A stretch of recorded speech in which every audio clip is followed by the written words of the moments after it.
All right, wait. We're online. We're live. Are we live? I should be. Yes. Wait. Just a second. Not on coach as yet. Okay. We're live on both. I think. Are we? I think so. Just refresh. All right. Cool. Awesome. All right. Welcome, everyone. Welcome back to another Coaches stream. My name is Sofie Huttl, and today we will be learning about how to use files and ranks. And files and ranks can be really useful in a game of chess. Yes, but not really in the opening, because in openings, you won't really have open files because you haven't really exchanged stuff. And in order to have open files, you will have to exchange pawns most likely, so that your rooks are happy and have a nice open file. And we'll be looking at some games, especially middle games from famous players. And yeah, where you really can see how they use the open files and ranks, 7th rank, back rank, or a combination of the two. So yeah, welcome guys, welcome. I hope you guys are excited. And without further ado, let's go to the first game, which you can already see actually. And this is a game played between Aaron Nimzovich and Jose Raul Capablanca. I'm not sure if it's pronounced like that, or Jose Raul Capablanca. Anyway, only the last names are important and are the ones that people memorize and recognize. So two famous chess players. If you haven't heard of them, well, you should look them up. And here Nimzovich is white and Capablanca is black, with the black pieces. And here, as you can already tell, Capablanca has a half open file. And what is a half open file? Well, basically, if this pawn on c3 weren't there, then it would be an open file. But now the pawn is there, it's a half open file. So it's not the file is not entirely opened up for the rooks, because there's a pawn standing in their way. So yeah, if the pawn weren't there, then it would be an open file. But of course, half open files aren't bad. Of course, we can also make use of that, and you will see that in this game, how Capablanca really made use of that half open file and how he won eventually. So yeah, let's get started. So yeah, before I show you the move, what move would you play here with the black pieces? Is there a move that really comes to mind if you look at his position, and keeping in mind that it's a half open file? Is there a move that you would play here? And if so, then please tell me what you would play in this position. It's not a tactic, just one move. I just want to start off with the first move, so you guys can participate as well. So I'm not the one who keeps on talking, and you guys can use your brains as well, because I'm sure you guys have that. So what move would you play here with the black pieces? Yeah, rook c4. Very good. Yes, we go rook c4. You might think, well, rook c4, well, you're not really attacking the knight because the knight is protected by a lot of pieces, by the queen, by the two rooks, by the pawn. There's no way we'll be able to take the knight. That's not the point of rook c4, of course. We don't want to take the knight. But the rook is actually better placed on c4 than on c7, and yeah, it cannot be captured. Not now, at least. And yeah, you will see how Capablanca plays this. And Nimzovich went queen h3, and Capablanca went king g7. King g7, probably a waiting move. I think they're both just trying to figure out what they want, or black is trying to figure out what white wants to do, and white is figuring out what black wants to do. So I think, well, white is mostly making waiting moves in this game, as you will see. But black has a clear plan in this game. And yeah, of course, black has a half open c file and has much more potential in this position.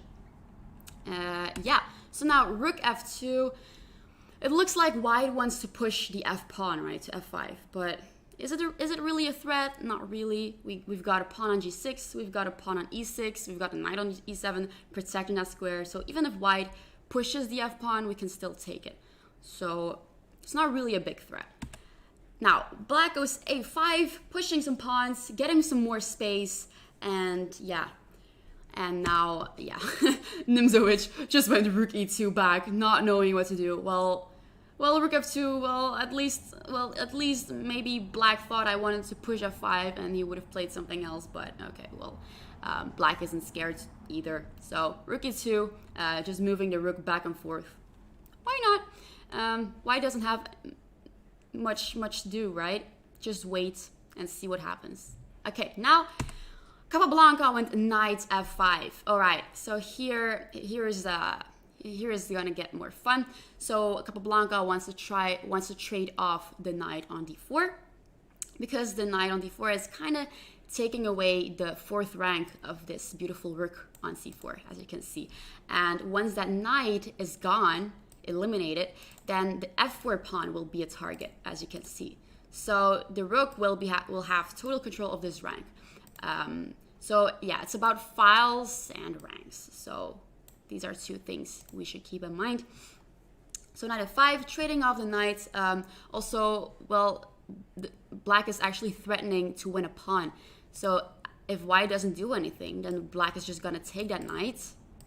And if white takes back with the pawn, let's say, then he just loses a pawn, because we've got 3 pieces attacking the knight on d4, and we've only got 2 protectors. So that's just losing a pawn if white doesn't do anything about it.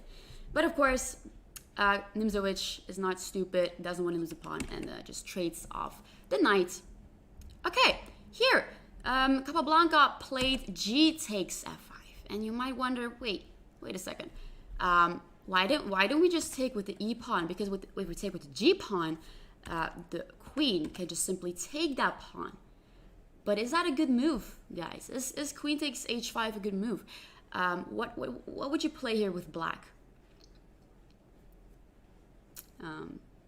Clearly, it's not a good move. Otherwise, I wouldn't ask you.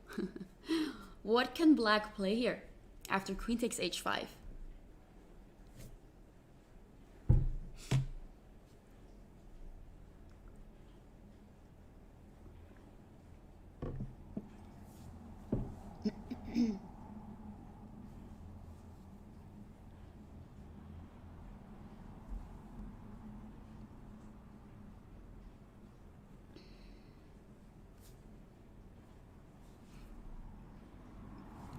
Yes.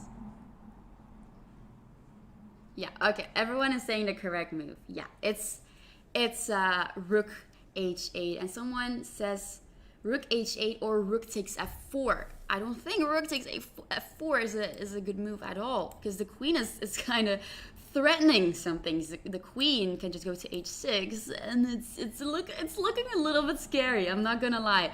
King g8, and I think black is gonna get mated soon. Yeah, it's mate in 8. So that's, oh shoot, no, go back. No, I did not mean to do that. Okay, sorry. Where were we? Queen takes h5. Yeah, so not rook takes f4, because then queen h6 check, and it's just gonna lead to a mate. I am reading comments. I am. Otherwise, I wouldn't ask you what you would play here with black. So yeah, it's rook h8. In fact, the queen is not trapped, unfortunately, because she can just simply escape to f3. But now black has a wonderful move that will win a pawn. So what move would you play here with the black pieces? So we played rook h8. This queen escaped. Too bad. What can we play now?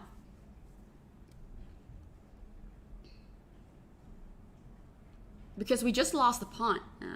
We want some compensation for that, don't we?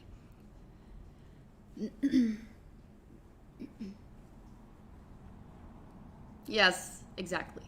Rook h4. Yeah, very good. Rook h4, and now I already highlighted it. The pawn on f4 will fall. and also we are now controlling the fourth rank with both of our rooks, and that's not a good position for white at all. I wouldn't like this with the white pieces. Yes, rook h4, very good, very good. So that's why white does not take the poisonous h5 pawn. I would say it's poison, right? We cannot take it, because otherwise we will just have a very bad position with the white pieces. Okay, so now, okay, white decides to go queen f3. Well, if we cannot take it, then we'll just go somewhere else. We'll just go somewhere else, and now king g6. Well, the king is protecting the h5 pawn, but as we just saw, it's not really necessary because of rook h8. And now rook d2. White is again making some waiting moves, and black goes rook e4. So now we can see why it was useful to trade off the knights on d4, because now we get our rook on e4, and we have much more space to put our rooks. Okay. Now white goes rook d4. Of course, white wants to trade off some pieces. It's a little bit scary looking. And of course, we go rook c4. After white takes a rook, we can just simply take back with another rook. So don't worry, we've still got a very strong rook no matter what. And now white goes queen f2. And as you can see, the queen is now looking at the queen on b6. And black played queen b5. Okay, a little question. I didn't highlight this without a reason. What happens after, let's say, black makes a move king g7, a random move? What can white play here?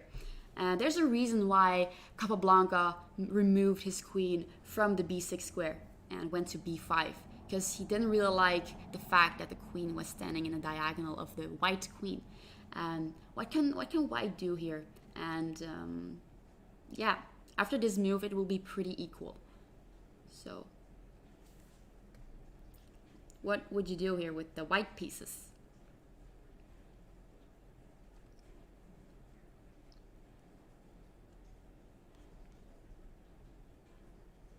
What would you do? It's not that obvious, I would say, but white wants to trade off pieces. That's the most important thing here. As many pieces as you can, because then it will be more. The pressure will be gone. The tension will be faded away. So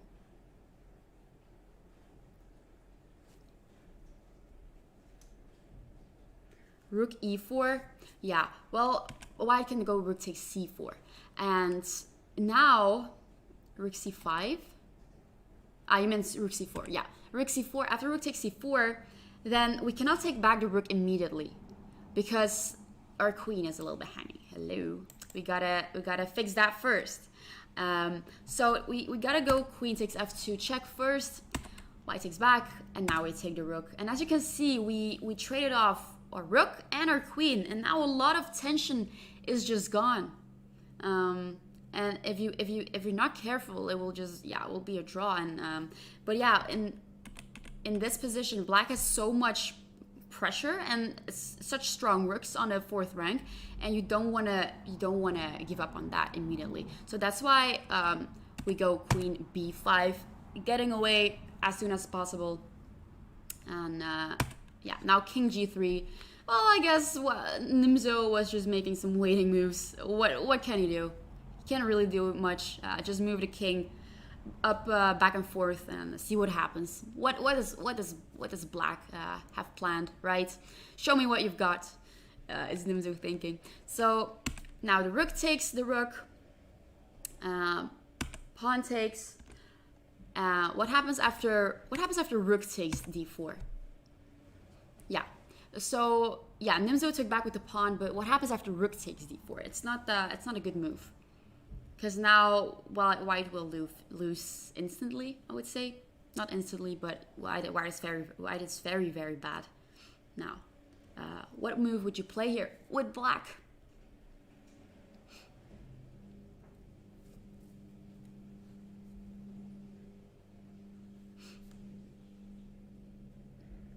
Rook e2. Yeah, rook e2, very good. Exactly. Rook e2, and now we have total control of the 2nd rank or 7th rank, how you see it. And yeah, it's and the pawn on b2 will also fall, and yeah, it's not a pleasant position for white, not at all.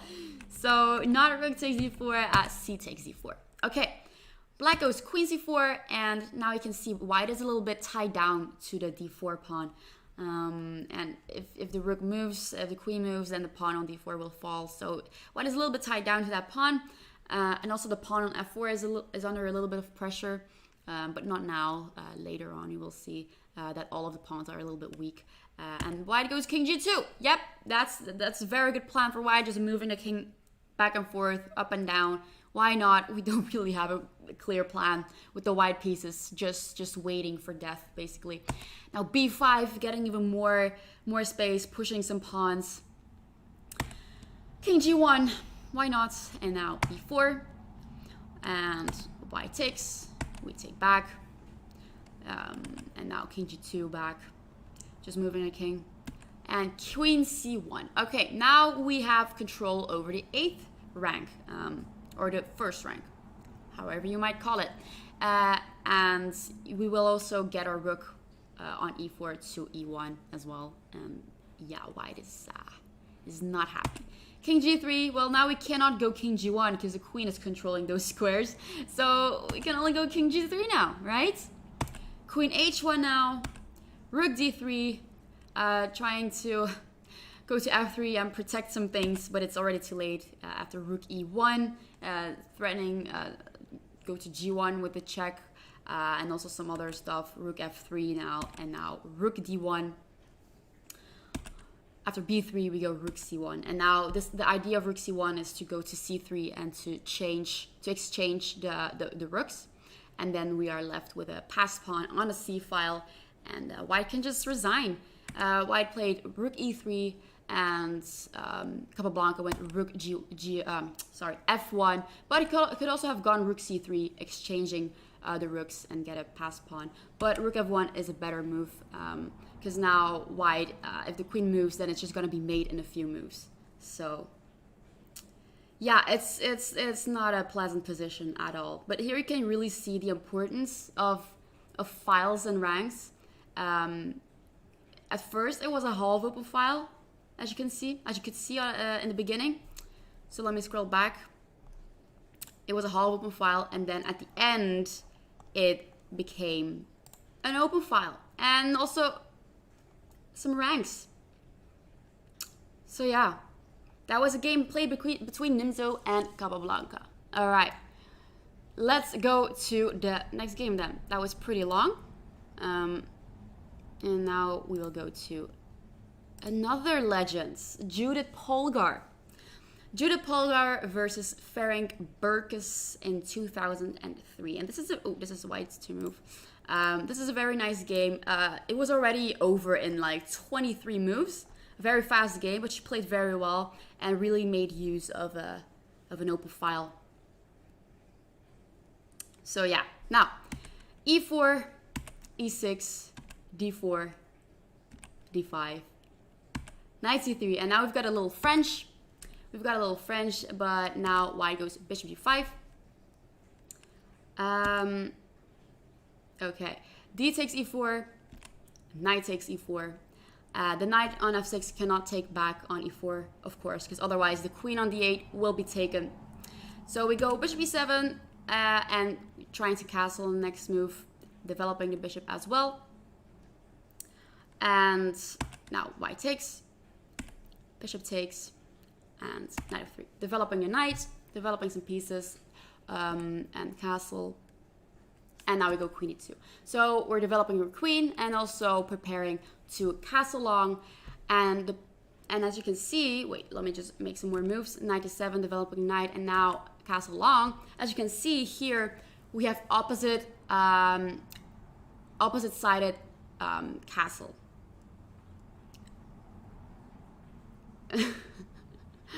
All the smiley faces. So yeah, so black and white, they castled opposite sided, and the idea of castling opposite sided is to to go for a kingside attack for white and for a queenside attack for black. So white wants to push a G pawn, the H pawn, and getting all the pieces into the game in order to attack. And black wants to do the same on a queen side. But black will be too late for that.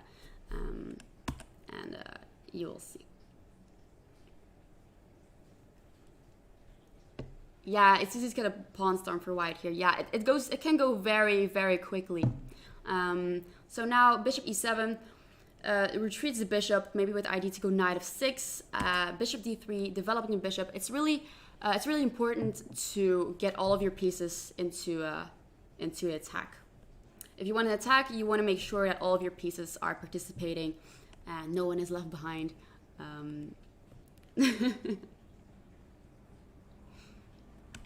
Now b6, developing the bishop of c8, and now knight g5. And as you can already see, the h7 pawn is attacked, is weak, and black goes h6, attacking the knight on g5. But now we can go bishop h7 with a check. Some Greek gifts coming up? Not exactly. No, this is not a Greek gift lesson. This is an open file, and I think you can already guess which file will be opened up based on this. So you will see. So bishop a7 check. The king. Well, there's only one move for the king, and that's h8. And now we go to e4, and now the rook on a8 is under attack. As you can see, I already highlighted it. The rook on a8 is attacked, but now black, instead of moving the bishop, moving the rook to b8, black goes h takes g5. And now the rook on h1 is saying hi to the king. I see you. Well, I can almost see you, but there's a little pawn standing in my way. But once I get rid of that pawn, I can give you a big fat hug. So yeah, the rook is already really happy that he's looking at the king. But just the pawn is a little bit annoying on h2. But we'll get rid of that pawn. We'll get rid of it. And now something remarkable is that white doesn't take the rook on a8. And why is that? Why does white not take on a8? Does anyone know? Does anyone know why we don't just take a free rook? Because it's free. It's just a free rook. Why don't we take it? And there's a reason behind it. I'm not sure if you can see it, but it's a nice little sneaky move of black. It's a sneaky move.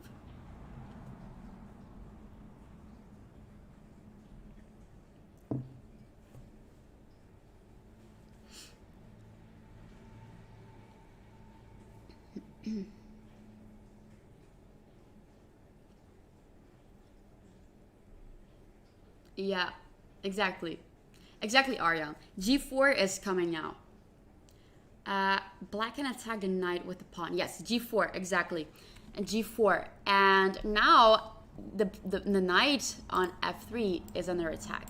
If the knight moves, let's say to a passive square e1, then there's bishop g5. And yep, there is a little pin over here.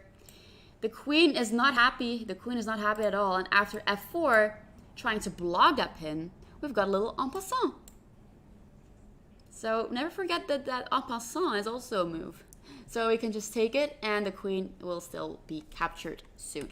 So that's why we do not take the rook on a8, because there's g4. That's why Judith went to g4. She saw that, of course. G4. Yes, very good. Yeah, all right, g4.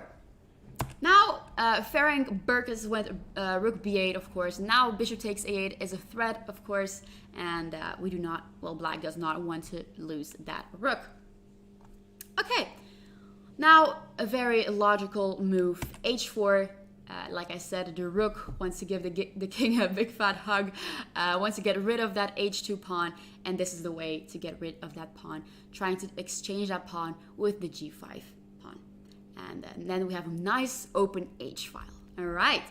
Now, g6, maybe blocking the bishop's diagonal. not to get mated soon. That'd be really, really unfortunate. But now we still take on g5 with a check. The king, there's only a king move, king g7. And now we go queen f4. What is the meaning of queen f4? What do you guys think? Why did Judith play queen f4? Does she want,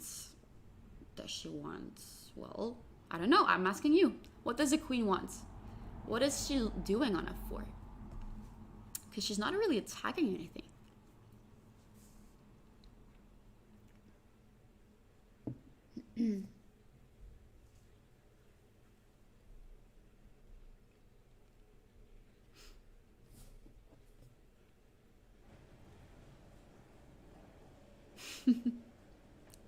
Very good, Aryan. Very good. Already giving the entire variation. Yeah, very, very well seen. Yeah, the queen on f4 is, of course, trying to go to h2. But you already ruined it. I wanted to ask you, but still, I'm still gonna ask you. Queen f4. Now bishop d7. What does white play here?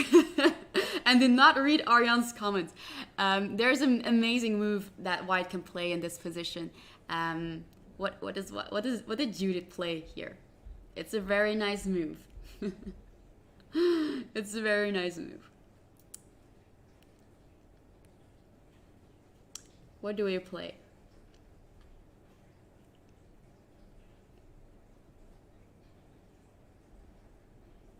For those who are not reading the chat. So, try not to read the chat and think for yourself. What did Judith play in this position? What can we do something here? The queen is on f4. There's a rook on h1. Something's happening. Something's happening. Something is about to happen. Knight e5. Like I said, queen on f4, rook on h1. What is knight e5 doing? It's not really attacking anything, and it's also a blunder. It's also a blunder because bishop takes g5, and again there's this pin. See, again. So no, not knight takes e5, because that would be very bad. There's actually only one move, and queen takes e7. I don't think that's a good move, but of course it's rook h7 check. Very good, guys. It's rook h7 check, sacrificing the rook. Why on earth would we do that? We don't have anything protecting a rook. Why would we just put our rook on h7? Did Judith need some glasses, or no? Of course not. After king takes, we have, how about rook h7? Yes, it's rook h7 check. Very good, very well seen. King takes, and now we have queen h2 with a check. The king, well, there are only two moves for the king to go, and she went to g8,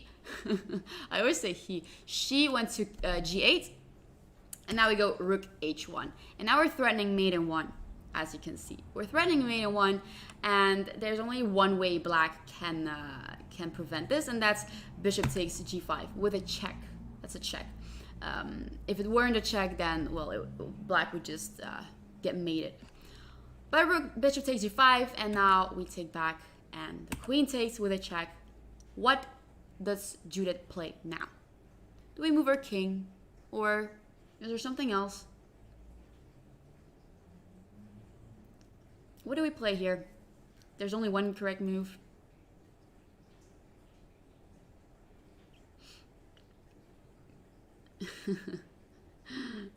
Yes, I'm half Chinese. Yes, guys, very good. Very good. f4. Yeah, that's the only move. That's the only move. Because if we don't play f4, if we play, let's say, king b1, that is not good, because now black can go king g7. King g7, and after queen h7 check, the king can just escape to e7, and there's no point in sacrificing your rook on h7 if the king can escape. So that would have been bad if she played king b1. But of course we have a move. Luckily we have the f pawn to push, attacking the queen and still threatening checkmate in one. Still threatening checkmate in one. So that was, yeah. And then Ferenc took, and then she took back, and I guess he resigned. Judith won. That was a nice game, wasn't it? It's always nice to sacrifice pieces and knowing that you're gonna win. Okay, next game. Here. All right. This is white to play. Yeah. Okay. Okay, so here, this is a game played between Alexander Alekhine and Aaron Nimzovich. Again, Nimzovich.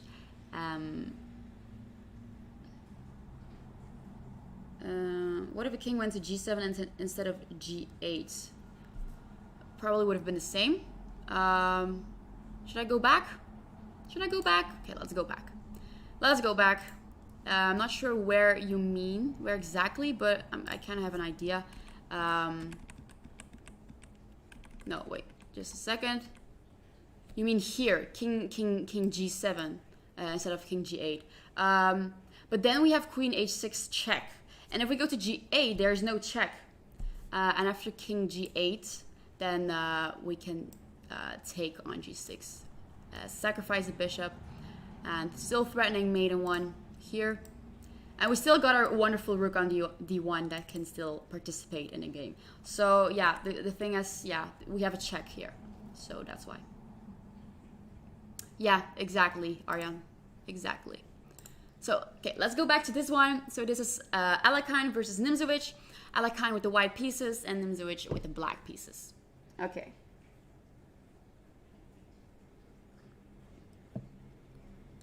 All right. So as you can already tell, the C file is opened up.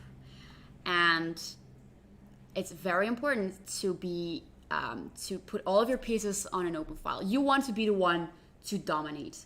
To dominate on that file, you want to be the one that has as many pieces on that file as possible, and then eventually break through into your opponent's camp and ruin his life, their lives. So now, as you can see, white has more space on a C file. And here's why. Because if the black rooks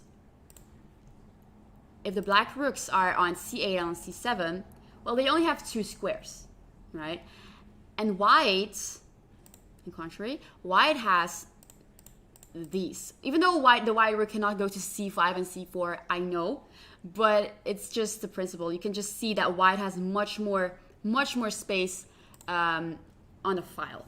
So that's what white is gonna make use of. Yes, we're gonna double the rooks on the C file, and also the white queen can get on the C file. So that's why a lot of space is important as well. So yeah, rook f c1 is what Alekhine played here. C file. Very, very nice. We're gonna dominate that file, and black will have nothing to do. So rook c8, of course, Nimzovich wants to do the same. Doesn't want to give up on that file that easily. Okay, so Alekhine went rook c2, doubling up the rooks. Queen e8, getting the queen into the game as well. So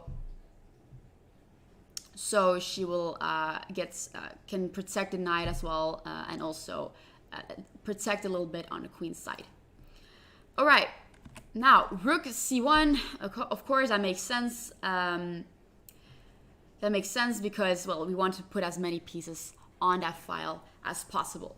Rook c1. Now, Nimzovich went rook b8. Could have also played a rook c7, which made more sense to double up the rooks. But he went rook b8, and now we go. Alekhine went queen e3, and rook c7. Now he's doubling up the rooks, and now Alekhine does the same with rook c3. Queen d7, getting our queen a little bit closer.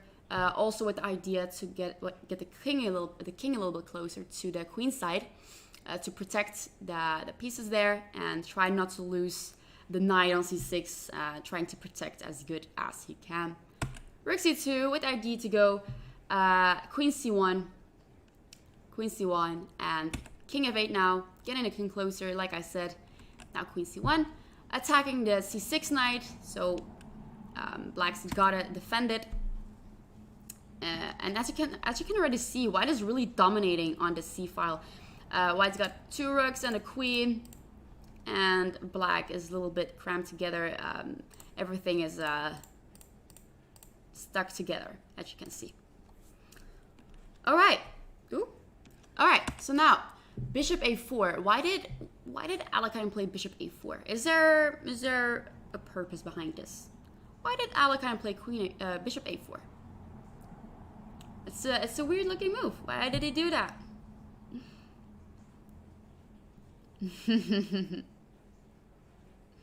Yeah, exactly. To push b5, and once the knight moves, then the rook will fall. And yeah, exactly. Very good, guys. Threatening b5. So now Nimzovich went b5 himself. So if Alekhine takes, then there's no b5. And it would take him another tempo in order to push b5 again. So now king e8, getting the king closer. Bishop a4, again, with the same idea to push b5. That's the main idea. Bring 2 more pieces on the c file. How are we going to get more pieces on the c file? We've already got 2 strong rooks and a queen behind it. I don't think that's possible to get even more pieces. And also, if you get a bishop on a c file, the bishop can only move diagonally. So I don't see the point of a bishop on a c file or a knight.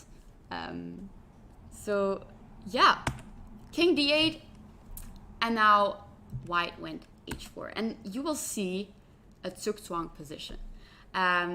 So let's say, well, here Nimzovich resigned because he already knew that it's lost. But let's say he played g6, and Alekhine played king h2. Let's say this is the case. As you can see, every move for black now is bad, and I'm gonna show you why. Because if the king moves, there is b5. And if the knight moves, well, let's say the knight goes to, let's say a5, then the rook is hanging, and we can just take it. So king move is not possible. A knight move is not possible, of course, because the queen on d7. Little pin here. That's not possible. Neither of the rooks can move. If this rook moves, then this knight will fall. And there's still b5 and a lot of stuff going on. So basically everything, black is really in Zugzwang. Also, if black plays h5, there's knight g5. And that's not really looking good. There's knight f7 next, and still the king will have to move. And yeah, you love these slow positional crushing games? Yeah, me too. Yeah, exactly. The c-file is overcrowded. Yeah, exactly. The c-file is indeed overcrowded. There are only two free squares on a c-file, and that's c5 and c4. All the other squares are occupied. So yeah, black isn't Zugzwang. Black can't really do anything here. It's just lost. So every move here is a bad move, and is a lost move. So a wonderful game, and it's really nice to achieve it Zugzwang here. Yeah. Okay. So that was Alekhine versus Nimzovich. And now we're gonna look at some ranks. So these were all files, the importance of files, and now we will look at some ranks. All right. So here it might look obvious to you, but hey, some of you are here to learn, and I'm asking you, what move did white play in this position? So this game was played between Sergei Movsesian and Levan Pansulaya with the black pieces. And this, I just picked a random fragment of their game because here it really shows, the 7th rank. Well, what move could white possibly have played here? What move? Let's see if anyone on Twitch is saying or saying anything. Okay.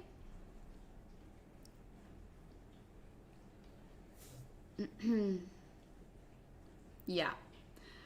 Rook d7, indeed. Rook d7. Of course, the 7th rank is available, so why not just put our rook on the 7th file? On the 7th rank, sorry.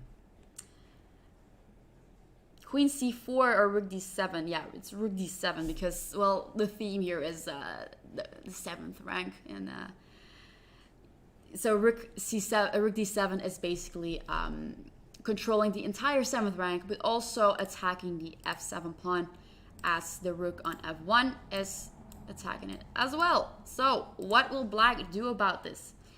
Well, queen e6. That's what Pansalaya played. Queen e6, protecting that pawn.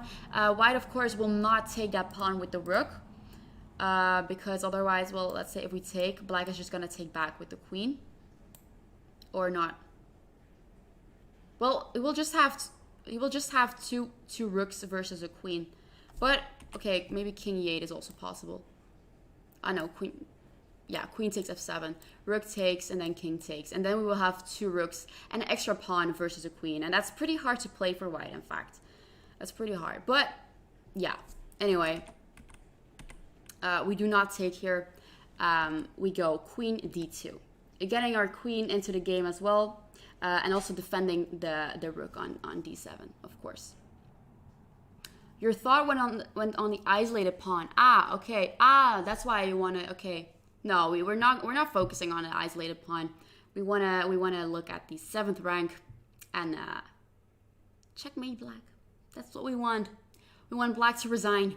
So queen e2, protecting that rook. Of course, we're not going to retreat our rook to the d file again. No. We're gonna keep that rook there and protect it with our queen.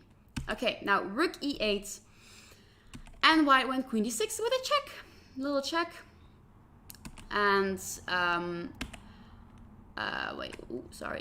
queen takes d6 is played, but that's not a good move because now it's mate. It's gonna be mate, but I'm gonna ask you, and before I show it, where's the mate? It might not be that hard, but still. Can you tell me the mate? What does white play here? Rook takes f7. Okay, but which rook? Which rook?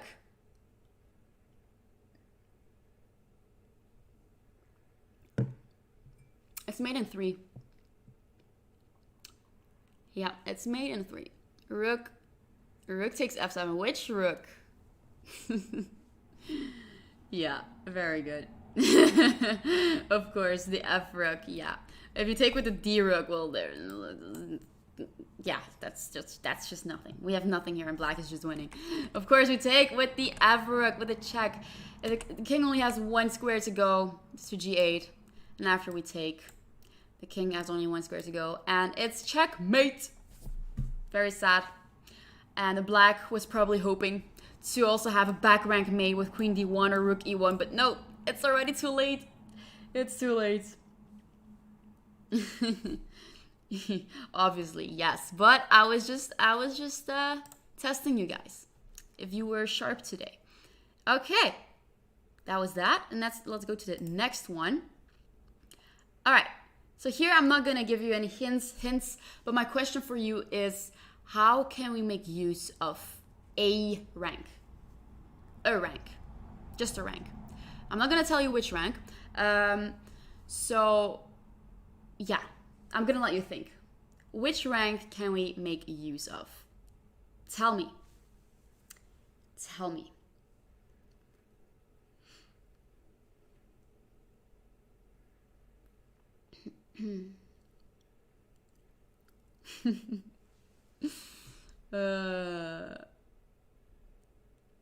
Okay. Which rank? What do you think? Rook d8. Ooh. Queen a3.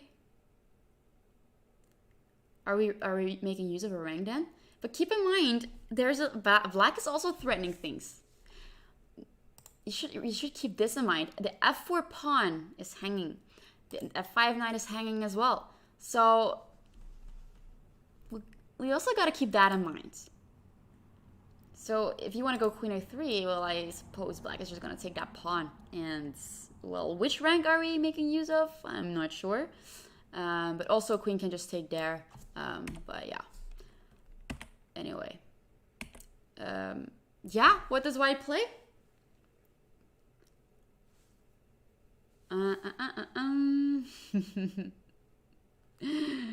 Yeah.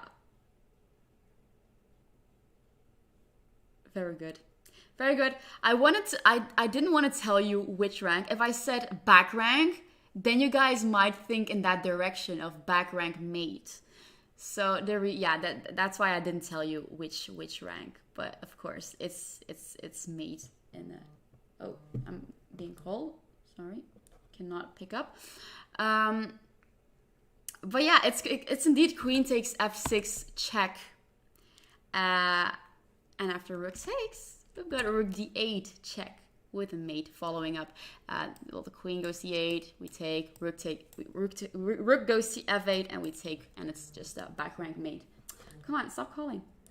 Yeah, it's just back rank mate. So, was there another variation? No, not really. All right, yeah, that's sounds funny, but loved it.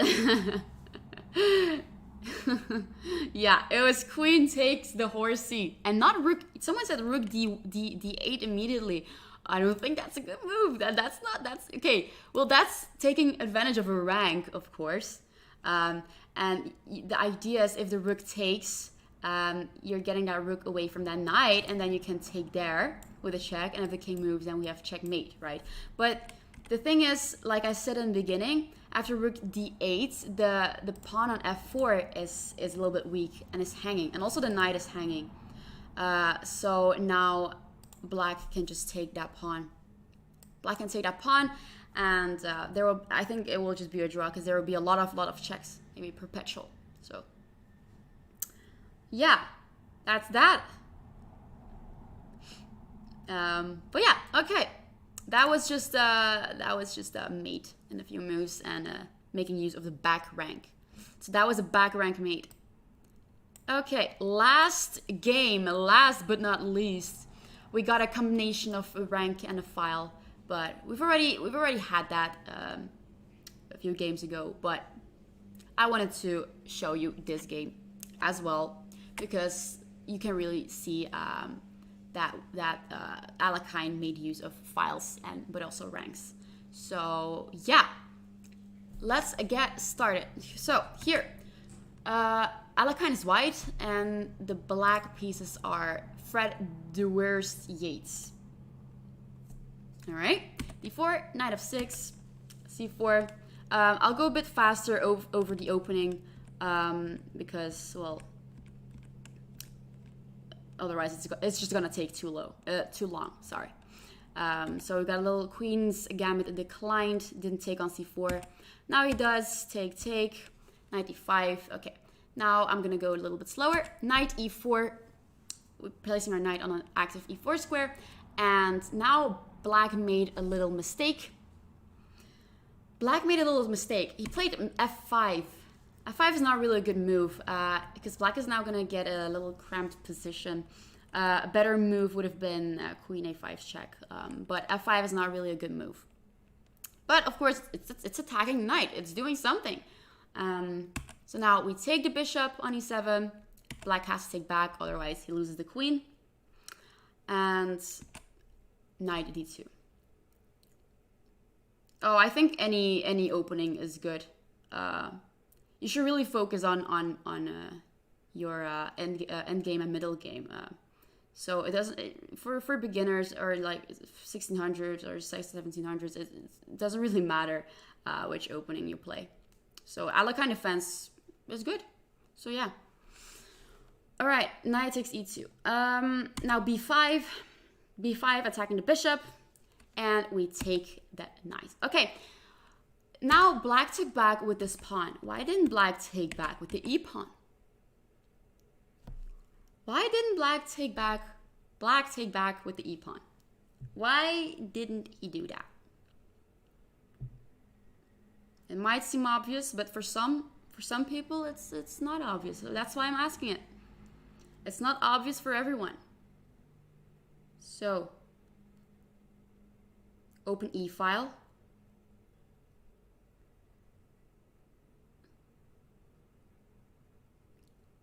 Because the c-pawn is hanging. Yes, exactly. The c-pawn is hanging. That's the point. So that's why we take with e-pawn, and that's why we take with c-pawn and not the e-pawn. So c takes d5. All right. As you can already see, we've got the entire open c file, and we've already got our queen and our rook on that file. How great is that? Yes. So castle and a5, pushing some pawns, gaining some space, and now we go knight b3 with the idea to go to c5, and now black goes a4, but of course we don't care about that. We wanted to go to c5 anyway. Knight c5, and well, we're kind of forcing black to exchange here, and black takes, because also this pawn on b5 is a little bit weak here. So black takes, we take back with the rook, and we're totally dominating the c file, as you can see immediately already. Sorry, rook takes c5, and we can get our other rook on the c file as well. So that's what we're gonna do, and then eventually the 7th rank is also available. Yeah, like that. All right. Okay, b4, pushing in some pawns. Maybe black is hoping for a passed pawn, maybe. And now we go rook c1. Exactly. Double the rooks. Now bishop a6 with the idea to get one rook on c8, because we don't want to give the entire c file to white, do we? But we go knight e5, getting our knights nicely placed on the e5 square. And yeah, and also everything about the white position is really good. The rooks are strong, are doubled up. The knight on e5 is extremely strong. What can you wish more, right? All right, rook to b8. Yeah, maybe black still has some hope of creating a passed pawn. Who knows? But that's not the case. That's not going to be the case. f3. All right, b3, pushing that pawn. I would go a3, and now it's entirely blocked. So sorry, black, you're not gonna get a queen.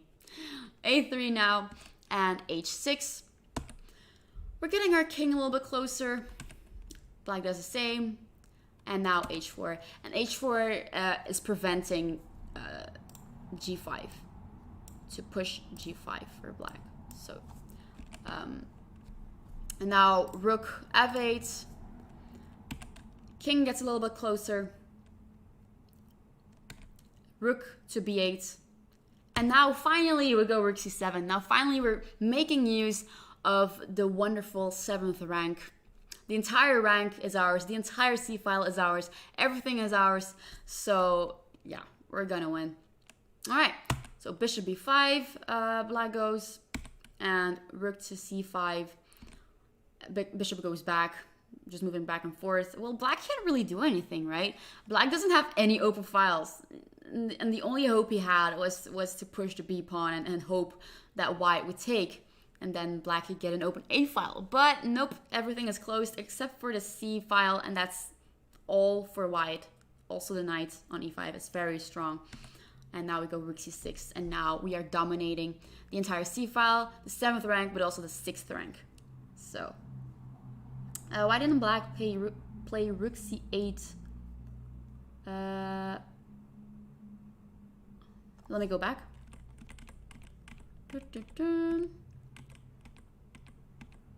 Oh, that's a... okay. Why didn't he go rook c8? You mean here? Well, he can try to trade off the rooks, right? But we're still gonna get a rook on c5 anyway, and this c file is still gonna be ours. And also the white position is, I feel like it's much better. The knight is very strong, So I guess black just wanted to try something else. I don't know.